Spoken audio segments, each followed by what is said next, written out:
Hello, everybody. This is a Lamley preview. Hot Wheels Team Transport, first mix of 2023. Mattel sent it over. My job is to rip these open and showcase the models. We are going to do that.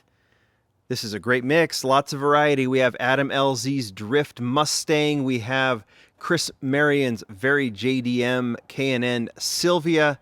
And then we have a Murica red, white, and blue Dodge Power Wagon. Really excited to see the Power Wagon here in Team Transport. So let's get right to it. In fact, we'll start with that one. I've got some previous releases here. This is what it is. There's a little bit of a sunny glare today. I apologize for that, but that doesn't matter. Let's look at the very cool artwork. Check this out. Would that be considered like, almost looks like Southern California, more of the desert of Southern California, maybe a little bit of a Moab vibe here. Nonetheless, really, really cool set. We've got the vintage retro rig and the Dodge Macho Power Wagon, not to be confused with the Power Wagon, right? There's two Dodge lifted classic trucks, the Power Wagon and the Macho Power Wagon, which leads to the actual Macho Power Wagon. We have not seen this released very often. This is the first release. It was an entertainment for, what was it, Simon & Simon? And in all actuality, I believe this is pretty stock. I think, you know, some of these classic trucks had these kind of really fun decos. This Power Wagon side deco. I really believe you could get this one like this with the Power Wagon deco on it. Or I guess you'd call it the Power Wagon trim. So this was done, it was used by Simon & Simon, an old cop show, an old detective show from the 80s. And this was in the entertainment. This is where this casting debuted. I think we saw an entertainment version and a Batman deco, which I don't care too much about. And then we saw this one. I may have this a little bit out of order. This is when the Power Wagon really legitimately returned in a very cool deco. This one is in a rally style that was in Car Culture, right, 2 or 3 years ago. The off-road mix, and I can't remember what the official name was, but this one has a really nice kind of racing look to it. But it still has a retro vibe with the colors, which is very nice. So that's very cool. And then the third version was a mail-in. Looks nice. It was the Zamac mail-in from who knows what year. And for Walmart Zamac mail-in, this was the number 1 car. And again, retro colors on it. Fits nicely. I think all of them had these off-road mag wheels. They do. So this is the first release of the Dodge Power Wagon without the mag style wheels. It gets the 5 spokes, and it's a really, really nice deco. Now, you guys can tell me if this is based on anything. I don't know if it is or not, but let's go ahead and open it up. I'll show you the back real quick. There it is. There's this. I don't know when these are coming out, but it's got to be fairly soon, right? Let's open it up. Sometimes it takes a while to open these up. We'll take a look at the truck first, the retro rig. Nice truck. Now, this is when you can see this with the Dodge badging on it. Obviously, it has kind of a Ford look to it, right? And we've seen it in Ford sets. But this is why I think they did it generic. And they've done some Ford sets before, but because they can put now a classic Dodge truck on it. I like having the licensed transports. Obviously, I'm not going to complain. I'd prefer a licensed transporter over an unlicensed, but you can see this one has a very retro look, and it fits nicely. They don't always have to do a Ford or whatever. It fits nicely with the Dodge wagon. So we'll put that here, and let's have a look at the truck. So there's the Dodge Power Wagon, right? That doesn't have this big front grill guard or whatever it is, big bumper. I think the Power Wagon was a little bit higher, might have had a little bit of a longer bed.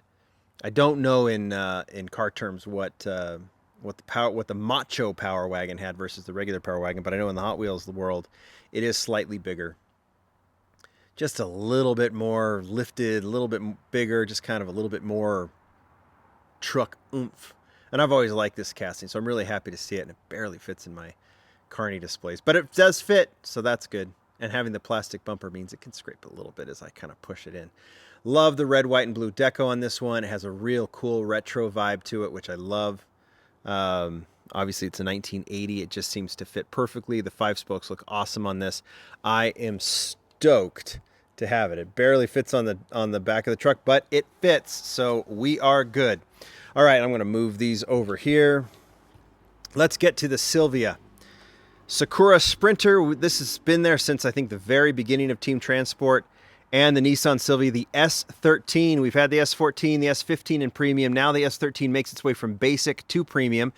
And what's interesting, this is that KW. Did I say K&N in the original? I think I did. Sorry about that. This is the KW version. This car actually debuted at SEMA in this deco. It's Chris Marion's car. I was able to meet Chris that same event. Dima from the Hot Wheels team introduced me to him, and it's been nice to know him. And it's nice to see his car, which was basic, go premium. Here's the basic version. You can see that deco. We'll do some comparing and contrasting here. But this is how the casting debuted. Just a really, really clean version. The casting itself, the gold rims, the gold lace rims look good on it. Obviously, this is the deco that was at SEMA. I don't know. Chris will have to let us know if it still has this deco on it. But very, very cool car. We've seen it released a couple different colors since, but it's nice to see it go premium because we can obviously see it released, in other decos as well. So we surely will.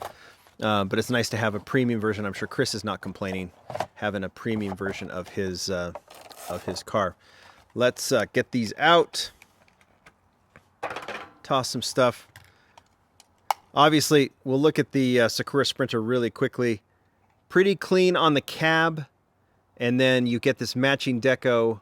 Gretty, Hot Wheels, Yokohama, 1552 on the box of this truck. Obviously, it's a little wide so the car can fit in it. Gold. That's the old school Real Rider rims on this one too. Very nice. Goes into my Team Transport collection that I just kind of keep in a drawer. I don't display the trucks, but I do display the cars. Some people have said the wheels don't work. I disagree with you. I think this is the closest to the lace. If they did those newer lace style wheels, it would be too... It just wouldn't work as well. Now, maybe you could say that maybe Hot Wheels needs to do a more updated lace style wheel on this. But there's that one, it has that kind of loop look to it. It's kind of that spiraled look. I like those wheels on some cars. I would not like it on this. So I like that this has the, kind of the thicker tire on it. It seems to fit on this one. Obviously, this one gets the front deco, which is nice. The headlights, the Sylvia deco, and then the same thing with the taillights on the back. I think the car, yeah, the original did have the taillights. So this is pretty similar. There are not very many differences. Obviously, it's got a metal chassis and Real Riders, but it's really nice to have it. And for those of us that collect all of the Team Transport, this is a really nice addition. And for those who like the Sylvia, it's also nice to have that as well. So I'm going to put that car there, and we're going to finish off. Boy, the glare got bad. The sun, so that winter sun, it gets in there. This is the Aero Lift and the 23 Ford Mustang RTR Spec 5, the Drift Mustang. Here's the art. And then we'll open it up without glare so we can take a look at the models. This casting, this Mustang, is kind of taking on a life of its own, if you've noticed. I absolutely love this. This is the debut of the Fun Haver Spec 5, right? RTR Spec 5 Mustang. They're doing this wrap style deco on this. It has a lot of fun with the deco. A lot of interesting, it is what it is, a drift car, right? So it's going to have all kinds of different drift style decos on it. Wheels look really cool on this. Really, really cool in that version. Then you have the second version where there was the 2-pack, right? So we had the repeat of the original Mustang, and now we have this version with the white 5 spokes. Same kind of thing, really busy deco, but appropriate for a drift car. The body itself of this Mustang with the spoiler, the front, all looks really, really good. This casting was built as a drift car, as the RTR Spec 5. So it's not going to be like a Mustang casting with drift deco on it. It's legit. So it's nice to have that too. And then, well, I'll say this in a second. I'll move this camera down. And here's the third version that was in Boulevard recently. RTR all over the place on all 3 of these cars. And what's cool about these, and I've said this before, is you start to create kind of a family, right? Of cars. They're really cool on their own, but I think they're even better together. And so they look really good that way. Now we got to just open this thing up, get rid of the glare. I'm not complaining because it's sunny, but I guess as making a video, I kind of am. All right. What's kind of cool here is the car itself, which we'll get to, has all kinds of cool deco on it. The truck is very, very simple. Black Real Riders. It also has those classic old school Real Riders on it. Gray, Is that kind of like a matte gray cab, which is nice and clean. Fun to have her on it. So I like how they've done this. They haven't made it too busy, so it contrasts nicely with the car. So the truck is cool, but what we're really worried about is this car. Look at that. Deco on this is fantastic. I couldn't tell you which one I like the best. I think it's, like I said, I think I like having all four of them together. But this one, the fade from yellow to red in the back is so, so nice. This casting really has gotten some special treatment. That is for sure. And it looks so good. And, of course, we just got to put them together. Look at that. They just look good. I'm digging that. You guys can tell me which set you like the best. I think this is a really, really nice mix. I think the Silvia is cool. Love that the Dodge Power Wagon is back. And these Mustangs are so cool. And just adding to that family, I will not complain. I'm excited to see more be added as well. I like them all. You guys tell me what you think. Thanks, everybody. Bye.